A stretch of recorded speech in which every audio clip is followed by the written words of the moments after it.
Kim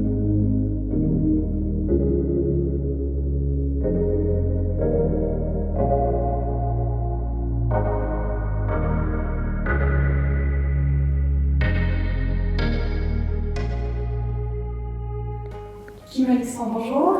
Bonjour, merci vraiment beaucoup de nous accueillir dans ce très bel espace ici à Lausanne. Pour commencer, est-ce que vous pourriez peut-être vous présenter à nos spectateurs? Volontiers. Bonjour, je m'appelle Kim, je suis née à Vevey et par la suite j'ai voyagé pendant plus ou moins 18 ans dans une dizaine de pays différents avant de revenir m'établir ici en Suisse pour faire l'école hôtelière à Lausanne. Et c'est à l'issue de cette école que j'ai entamé un voyage en Asie en sac à dos pour revenir et fonder With Kim, dont je vais vous parler aujourd'hui. Très bien, merci. Est-ce que vous pouvez nous expliquer un peu votre parcours de vie avec un petit peu plus de détails avant d'être devenue thérapeute? Vous avez mentionné l'école hôtelière. Qu'est-ce que vous avez fait avant de devenir ici thérapeute? Donc en effet, j'ai fait l'EHL et puis quand j'étais à l'école hôtelière, il y avait des stages à faire à l'étranger, dont un j'ai fait à New York. Et quand j'étais à New York, en fait, du jour au lendemain, j'ai plus pu m'alimenter du tout. Donc pendant un an, ça a été hyper intense, une grande période de ce qu'on appelle en général l'anorexie. Et puis j'ai perdu énormément de poids, enfin c'était vraiment une grande mort pour renaître ensuite. Et pendant cette période, c'est là où finalement j'ai pu voir certaines choses que j'avais besoin de changer et puis me retrouver finalement. C'est ça qui m'a permis vraiment de me relier à mon âme et puis de me reconnecter à qui je suis. Et c'est de là qu'est née en fait toute cette grande aventure, on peut dire. Complètement, ouais. Dans la thérapie, tout à fait. D'accord. Donc on peut dire que c'est finalement à travers la maladie que vous avez trouvé cette motivation ou ce besoin d'aller vers la thérapie. Tout à fait, on peut dire ça, ouais. D'accord. Et puis par rapport à votre ancien métier ou formation en fait, dans l'hôtellerie, qui est un milieu quand même assez différent finalement de la thérapie, qu'est-ce que la thérapie vous apporte de nouveau? Alors c'est une question qu'on me pose souvent. C'est vrai que quand je suis partie de l'EHL et que j'ai dit que j'allais faire du yoga et de la thérapie, on m'a regardé un petit peu rigolotement. Mais je vois pas ça comme des choses séparées. Ça peut à première vue le sembler, mais je trouve que c'est très complémentaire, que tout va ensemble. C'est-à-dire que mon chemin à l'école hôtelière passait par là. J'ai appris énormément de choses. Au-delà de la matière de l'hôtellerie, c'est vraiment une école de commerce appliquée. Donc tout ce qui est du social aussi, apprendre à accueillir les gens dans un espace, gérer des projets, gérer des équipes. Je pense que j'aurais pas géré ma boîte maintenant de cette façon sans avoir fait cette école hôtelière. Donc elle me sert beaucoup. Je trouve que c'est juste une continuité en fait. D'accord. Ça vous aide à être peut-être une thérapeute très professionnelle en fait dans les services que vous proposez par rapport à comment vous présentez.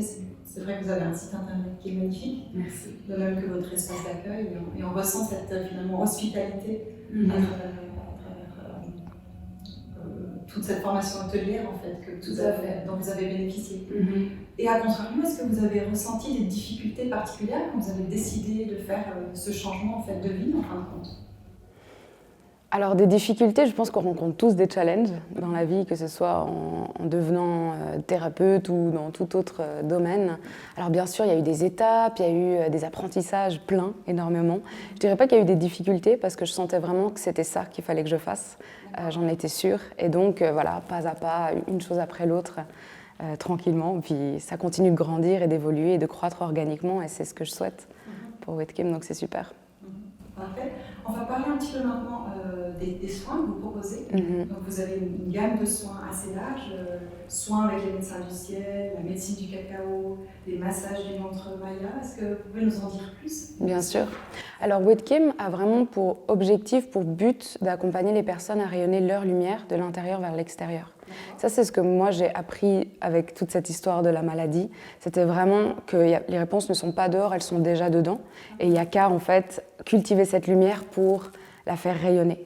Et donc tous ces services, encore une fois, ils peuvent paraître un petit peu disparates, un petit peu pas complémentaires, alors qu'en fait, je trouve que ça fait un ensemble parce qu'ils suivent cette ligne directrice d'accompagner ces personnes-là. Et il y a des personnes qui préfèrent entrer par la matière, le physique, donc le yoga, le Strala Yoga. D'ailleurs, ici, vous êtes dans le premier studio Strala Yoga de Suisse romande. C'est le tout premier qui ouvre ses portes. Justement, par rapport à ce yoga, il y a beaucoup de types de yoga différents. Qu'est-ce qu'il apporte de nouveau? Alors, c'est un yoga qui est assez différent des yogas traditionnels. On peut entendre aujourd'hui l'ashtanga, le vinyasa, ce genre de yoga. C'est un yoga qui est basé sur le mouvement naturel.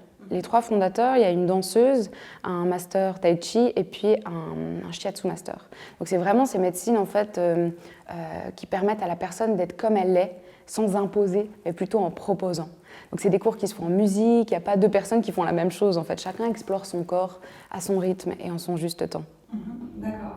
Et puis pour la cérémonie du cacao, justement, on était un petit peu intrigués par une cérémonie avec du cacao. En quelques mots, de quoi il s'agit? Oui. C'est une tradition qui nous vient du Mexique et du Guatemala. Donc le cacao, sous sa forme rituelle, cérémonielle, il vient des Olmèques, des Aztèques, des Mayas en fait. Et c'est eux qui ont vraiment cultivé ce lien à cette médecine. C'est une plante médecine.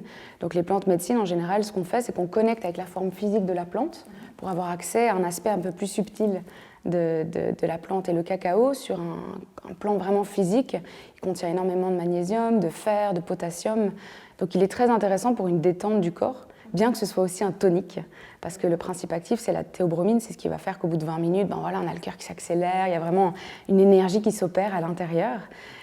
Et sur le plan un peu plus subtil, le cacao, on l'appelle souvent la médecine de l'amour. C'est cette capacité à ouvrir le cœur de manière vraiment extraordinaire et à connecter à son soi supérieur, son âme, peu importe comment on l'appelle, de manière beaucoup plus fluide.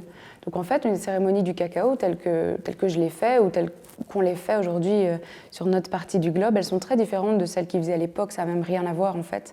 On parle de cacao revival, c'est-à-dire qu'on fait renaître ce lien avec l'esprit de la plante, mais de manière différente. À l'époque, ils l'utilisaient pour aller à la guerre, pour célébrer une naissance, un décès, ce genre de choses-là. Donc on boit le cacao, on se réunit, ça dure environ 4 heures. Il y a des chants médecine, des méditations. Vous en faites une ce soir? Oui, c'est ça. D'accord, tout à fait. Et puis, par rapport, si on voudrait résumer en fait votre activité, vous avez d'une part le yoga, le Strala Yoga, et d'autre part tous ces soins énergétiques. Comment vous êtes, avec quelle formation en fait quelle formation vous avez suivi pour arriver à pouvoir pratiquer et de le faire de manière professionnelle? Alors j'en ai suivi plein. plein. Je ne saurais pas toutes vous les énumérer, il y en a vraiment beaucoup, mais disons que les pratiques de base, par exemple la thérapie avec les médecins du ciel, c'est une des premières choses que j'ai faites pendant mon processus de guérison, c'était me former au channeling et à la thérapie médecin du ciel avec l'école de lumière Cathy Muller qui fait ça très bien, elle est en Suisse d'ailleurs. Donc ça c'était pour la thérapie médecin du ciel. Après j'ai fait des formations dans les plantes aussi, en aromathérapie, en fleurs de bac, en spagyrie, en herboristerie, énormément de choses différentes, je me passionne pour beaucoup de choses. D'accord, donc une formation très, très complète qui vous permet justement d'avoir une palette à outils finalement très large et choisir pour la personne le soin qui lui sera bénéfique, en particulier pour la problématique qu'elle vient de voir. Oui, alors en général c'est les personnes qui choisissent avant de venir. Parce qu'elles sont attirées plutôt par ça ou ça. C'est vrai que c'est des énergies très différentes pour chaque soin. Et il y a des personnes, par exemple, qui préfèrent entrer par le biais de l'hypnose, qui est quelque chose qui est beaucoup plus connu, beaucoup plus, disons, validé aujourd'hui. On pourrait parler plus classique, en fait. Exactement. Par rapport à d'autres soins moins connus, en fait. Vous avez mentionné aussi, comment ça s'appelle? Les incatives. Oui, je n'avais jamais entendu parler de ça. Il y a aussi le rituel du feu, des soins de la rose. C'est vrai qu'il y a beaucoup d'originalité en fait dans ce que vous proposez. Toutes les formations qui sont proposées sont directement canalisées en fait. Donc je reçois les enseignements, je les mets par écrit et ensuite je propose ces formations dont les soins à la rose et les incatis et puis les rituels du feu, tout ça c'est des formations canalisées. Et du coup, est-ce qu'on pourrait dire que vous pouvez plus ou moins soigner toutes les problématiques avec Oui, c'est ça en fait. Je me limite pas à une chose. D'ailleurs, j'ai jamais réussi à décrire ce pourquoi étaient les soins parce qu'ils traitent tellement de choses que c'est difficile de mettre ok, c'est pour ça ou ça. C'est vraiment, ils vont vraiment dire ce qui est juste pour la personne sur le moment. Et en pratique, alors comment ça se passe un soin? Alors lequel? C'est ça, c'est que pour chaque soin, c'est différent. Bon, le yoga, on imagine comment ça se passe et c'est plus une pratique qu'un soin, on va dire, mais pour, on va prendre le soin, le massage du ventre Maya en fait. Comment ça se passe? Vous avez une préparation? C'est un soin énergétique? Alors c'est physique aussi, ouais. Là on passe vraiment par la matière pour atteindre d'autres sphères, à l'opposé des médecins du ciel où on passe vraiment par l'âme pour plutôt arriver à la matière. Ben, la personne arrive, on va discuter de ses intentions, de ce qu'elle souhaite pour ce soin, et puis ensuite elle va pouvoir s'allonger. Elle peut rester habillée, c'est pas un massage où on se déshabille complètement, j'ai juste besoin de découvrir le ventre. Donc c'est vraiment un massage du ventre qui est basé sur le nombril. Donc on va masser le ventre pendant un certain temps, ça dure environ 1 heure quand même.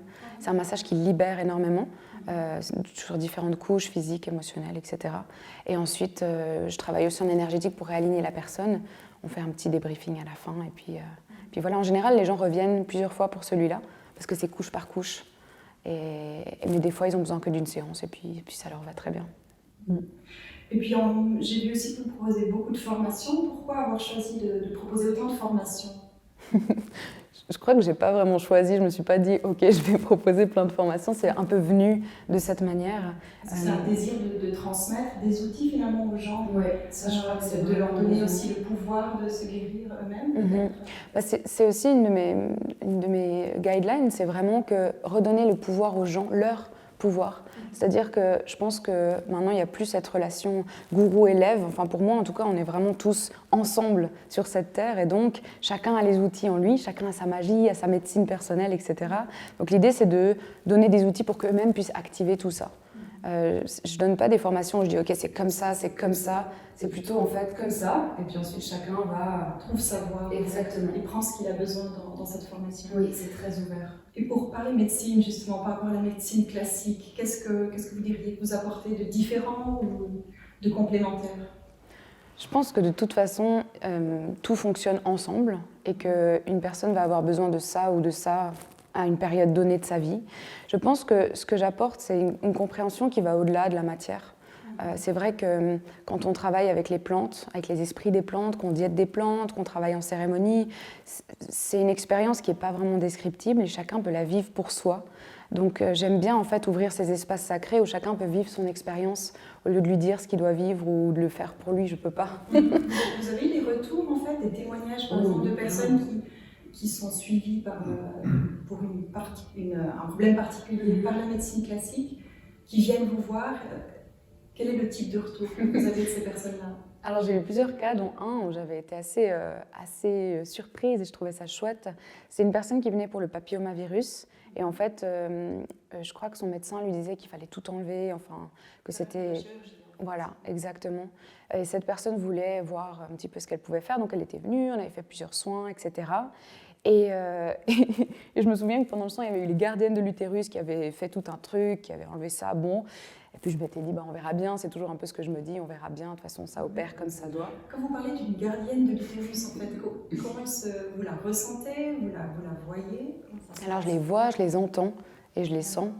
Donc quand je canalise, je parle, c'est eux qui parlent à travers moi, donc là c'est vraiment juste de la transmission. Quand c'est en soin, je peux sentir et voir et entendre en même temps. Et elle était retournée donc se faire checker et puis le médecin lui a dit « mais qu'est-ce que tu as fait? Je ne comprends pas ». Et c'était ok en fait. Ouais. Ça a évité la chirurgie en fin de compte? Oui, c'est ça, elle a pu faire autrement, ce qui était tant mieux pour elle parce que c'est ce qu'elle souhaitait. Mais je pense que c'est aussi important d'avoir cette complémentarité, de dire ok, la personne peut aussi faire des prises de conscience et puis faire un travail pour accompagner ce qu'on peut faire avec la médecine, qui est génial. Je veux dire, sans ça, je ne sais pas trop où on serait, c'est super. Mais il y a aussi toute une partie de responsabilisation de la personne, de se dire ok, il y a ça, je vais prendre conscience de ça. Devenir quelque part un peu plus acteur dans la maladie. Alors pour terminer, est-ce que vos soins sont remboursés par les assurances, certaines assurances complémentaires? Oui, alors l'hypnose. Je viens de finir toute cette période ASCA, etc. Ouais. Donc ça sera tout bon, mais ensuite les autres, pas encore. Ouais. Et en moyenne, si on veut venir profiter d'un de vos soins, il faut compter Alors, les soins avec les médecins du ciel, les massages du ventre, c'est 150. Et ça dure entre 1h30, 2 heures, ça dépend des gens. J'ai eu des soins qui duraient presque 3 heures, ça dépend vraiment. Et je ne me presse pas avec un horaire précis. Donc environ 1h30, disons. Et puis les soins privés avec le cacao, c'est plutôt 2 heures, 2h30. Ouais. Alors donc pour finir avec notre interview, Comment vous vous ressentez avec cette nouvelle dimension de thérapeute dans votre vie par rapport à tout votre passé dans l'hôtellerie, par exemple? Qu'est-ce que ça vous apporte de plus? Je crois que je me sens profondément à ma place, vraiment bien, honorée aussi. À chaque cérémonie, à chaque soin, c'est un honneur et c'est une joie. Et ça, je trouve que c'est vraiment une chance de pouvoir le vivre de cette manière et d'être vraiment au service dans la joie. Ça, c'est vraiment quelque chose qui m'anime profondément. Alors, je vous remercie beaucoup pour nous avoir accueillis aujourd'hui dans votre espace Mana, ici à Lausanne. Et puis, vous pourrez retrouver les coordonnées de Kim à la fin de la vidéo. Merci à vous pour votre attention et on vous retrouve bientôt pour une nouvelle tranche de vie avec le Salon des thérapies naturelles.